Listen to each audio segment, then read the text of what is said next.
지금 현재 플라스틱이 OECD 기준으로 9%인가요? 재활용률이? 정말 작습니다. 이탈률이 높다는 소리죠. 그러니까 이 이탈되는 양을 계속 돌려야 되는 겁니다.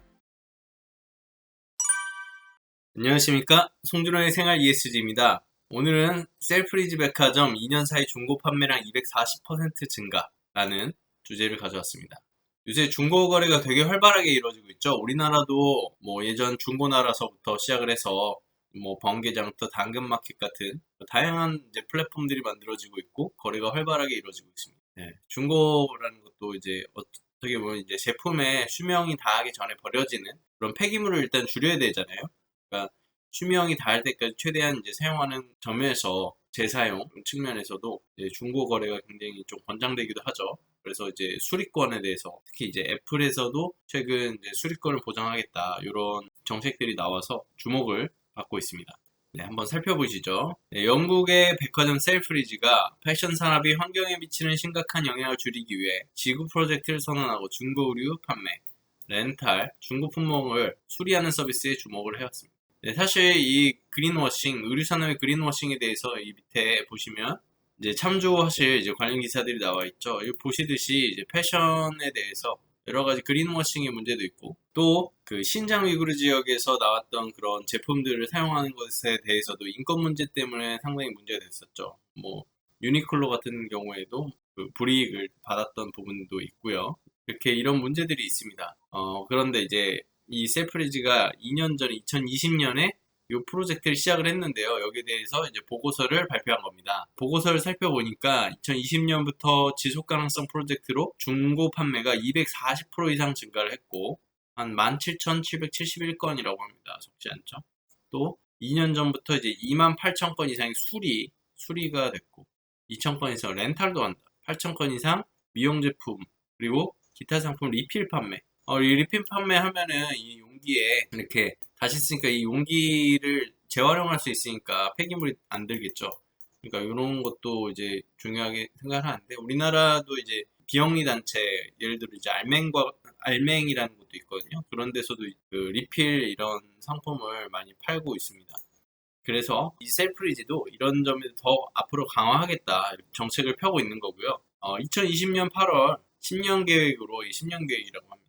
지구 프로젝트를 출범을 했는데요. 셀프리지가 이 기후 문제를 해결하기 위해서 급진적 변화가 필요하다고 인식을 했고 2030년까지 런던의 쇼핑지구 2020년부터 10년 프로젝트니까요. 그리고 옥스퍼드 스트리트에 위치한 셀프리지를 비롯해서 버밍엄, 맨체스터 등 4개 매장 그리고 온라인몰의 제품 45%를 순환경제를 통해 생산된 제품을 판매해요. 그러니까 순환경제를 통해 생산된 제품을 판매해야 된다. 요거는 이제 재사용이 아니라 이제 순환경제를 통해서 새롭게 생산된 걸 말하죠. 이제 플라스틱 재활용이라든지 이런 재활용 제품들, 그죠?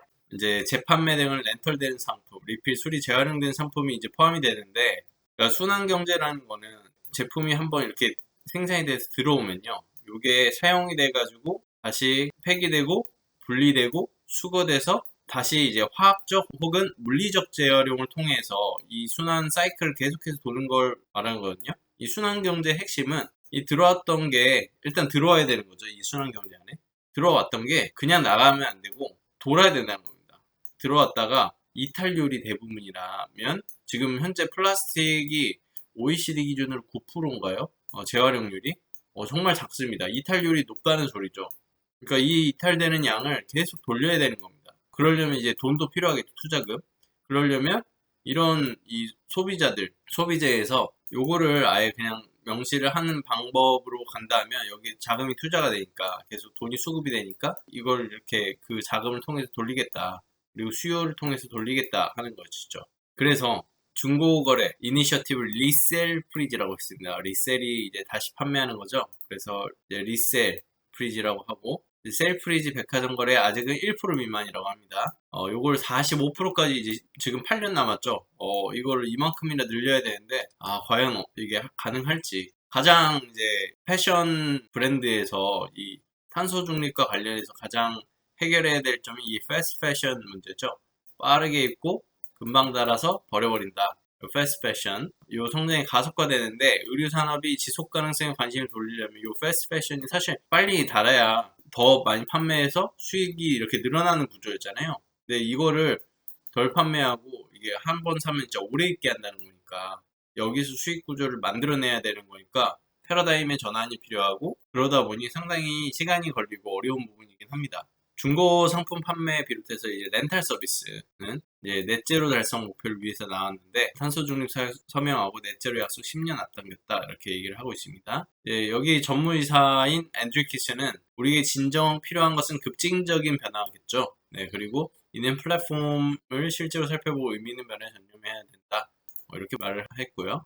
셀프리지의 지구 프로젝트에서 선보인 리세일 수선 렌털 리필 정책이 현재 다른 백화점을 비롯해서 여러 브랜드에서 실행 중이라고 합니다. 이케아, 존 루이스 백화점은 재판매 및 렌탈 서비스를 시작을 했다고 합니다. 셀프리지 내에는 49개 리세일과 렌탈 브랜드가 입점되어 있는데 인기가 제일 많은 서비스는 리스토리, 수선 서비스라고 합니다. 고쳐서 한다는 거죠. 지난 2021년 기준으로 1600건의 제품을 수선을 했으며 런던 매장 리스토리 서비스가 성공함에 따라 버밍엄과 맨체스터에서도 운동화 수선 매장을 열 거라고 합니다.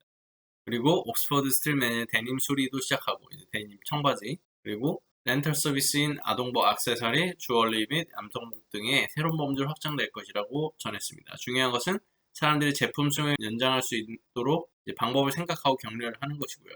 우리는 고기 새 제품 사는 것 이상으로 자신 컬렉션에 생명을 불어넣을 수 있도록 돕고 있다라고 전했습니다. 쭉 살펴봤는데요. 사실 정말 할 말이 많죠. 제품에 대해서 순환경제에 대해서 앞으로 이제 계속 이제 나아가야 될 부분이기 때문에 여러 가지 방향으로 나아가야겠지만 일단은 분리수거 최근에 제가 폐기물 수집부터 운반, 데이터 제공과 같은 폐기물 종합 서비스, 토탈 서비스를 제공하는 기업을 만나서 인터뷰를 하고 왔는데요. 정말 이제 우리가 할 일이 많습니다. 순환경제를 하기 위해서 데이터 그리고 운송에 있어서도 폐기물 관리가 분명히 필요하고요. 그리고 이거를 이 폐기물을 새롭게 활용한 부분도 있지 않습니까? 사후 처리로 최근에 제가 2022 글로벌 ESG 이제 대한상무회에서 했던 그런 행사에 다녀왔는데 그 플라스틱 세션에서 뭐 그런 것들이 있더라고요. 이제 플라스틱 폐기물을 곤충을 통해서 이제 어떤 나방의 유충이 이제 플라스틱을 소화하길래 그 플라스틱 통해서 이제 생분해를 하는 그런 방식으로 이제 폐기물 처리하기도 하고 또한 우리 이제 봄철이면 날리는 그 꽃가루 있지 않습니까? 이 꽃가루가 그 온갖 곳에 이제 나무 같은 데 다 이렇게 쌓여 있는데 이 꽃가루를 통해서 플라스틱이라든지 스펀지라든지 이런 제품을 만들어내고 종이도 만들고 이런 하나의 이런 성분에서 여러 가지 그 제품을 만들어내는 그런 기술들도 지금 들어보고 있다고 합니다. 그래서 이런 혁신들을 통해서도 그 순환 경제가 실현되는 방향으로 나아가고 있고요. 그리고 최근에 이제 제가 어떤 유튜브를 봤는데 이제 시계 수송하는 거였습니다. 우리가 이제 물건들 중에 뭐 시계라든지 이런 부분에 있어서 의미 있는 물건이라면 우리가 다시 고쳐서 오래 쓰지 않습니까? 그러니까 그것처럼 이제 패스트 패션, 이제 잠깐 입고 새롭게 버리는 게 아니라 어떤 의미 있는 하나의 물건을 사더라도 조금 더 의미 있는 소비가 가능해지고 또 이거를 오랫동안 입을 수 있다고 생각을 해보면 거기 더 투자를 할 수도 있는 부분이고요. 그래서 어찌 보면 이제 플라스틱 폐기물 자체는 줄이고 또 판매자 입장에서는 그런 수선 서비스로 통한 이윤도 창출할 수가 있으니까 여러 가지 서비스를 다변화해서 순환 경제가 가능해지도록 전환 비용을 감당할 수 있도록 그런 혁신들이 마련되어야 될 것 같습니다. 오늘 이렇게 셀프리지 백화점의 이제 중고 판매가 늘었다라는 뉴스를 통해서 순환 경제를 일면 살펴볼 수 있었습니다. 순환 경제라는 게 전 과정을 다 살펴봐야 되기 때문에 정말 다양한 측면이 있고요. 앞으로도 우리 일어나가야 되는 부분이라서 관심을 가지고 잘 지켜봐 주시면 좋겠습니다. 오늘도 잘 들어주셔서 감사합니다. 송준호의 생활 ESG 여기까지 하겠습니다. 감사합니다.